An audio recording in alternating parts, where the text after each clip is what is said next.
નવી YouTube channel બનાવી છે અને બધા સેટિંગ કમ્પ્લીટ છે, તો અનિલભાઈનો એ પ્રશ્ન છે કે આજથી વિડીયો અપલોડ કરવા જોઈએ કે 2 દિવસ પછીથી, જેનાથી તેમને વધારે ફાયદો થાય. તો તેમના સવાલનો જવાબ યુટ્યુબ અલ્ગોરિધમમાં છુપાયેલો છે.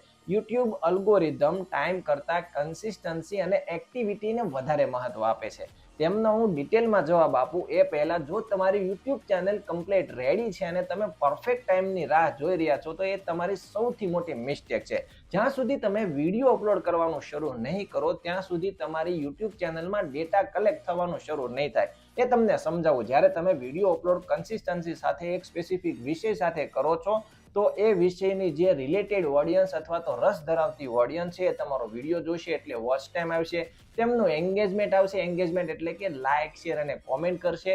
ત્યાંથી યુટ્યુબ અલ્ગોરિધમને ટ્રિગર થશે કે આ જે વિડીયો છે એ આ વિષયનો છે, આ વિષયની ઓડિયન્સ તેમને આ વિડીયો ગમે છે, તો એવા પ્રકારની બીજી ઓડિયન્સને તમારો વિડીયો સજેશનમાં જશે. આવી રીતે ધીરે ધીરે ડેટા તમારી યુટ્યુબ ચેનલમાં કલેક્ટ થવાનું શરૂ થશે, એટલે તમારી જે ચેનલ છે એ ધીરે ધીરે તમારા રિલેટેડ ઓડિયન્સના સુધી સજેશનમાં જશે અને તમારી ચેનલ ગ્રોથ થવાનું શરૂ થશે.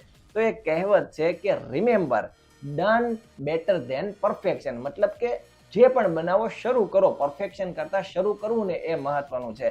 તો આજથી જ વિડીયો અપલોડ કરો અને પરફેક્ટ ટાઈમ, સમય અને જે પણ તમારા મગજમાં બધા જ સવાલો છે એને ભેગા કરીને કચરા પેટીમાં નાખી દો અને શરૂ કરો. એટલે તમારું એક લર્નિંગ ફેઝ શરૂ થઈ જાય. અને આવા જ પ્રકારની ઇન્ફોર્મેશન જે કન્ટેન્ટ ક્રિએશન રિલેટેડ ટિપ્સ છે એમના માટે ફોલો કરી લેજો.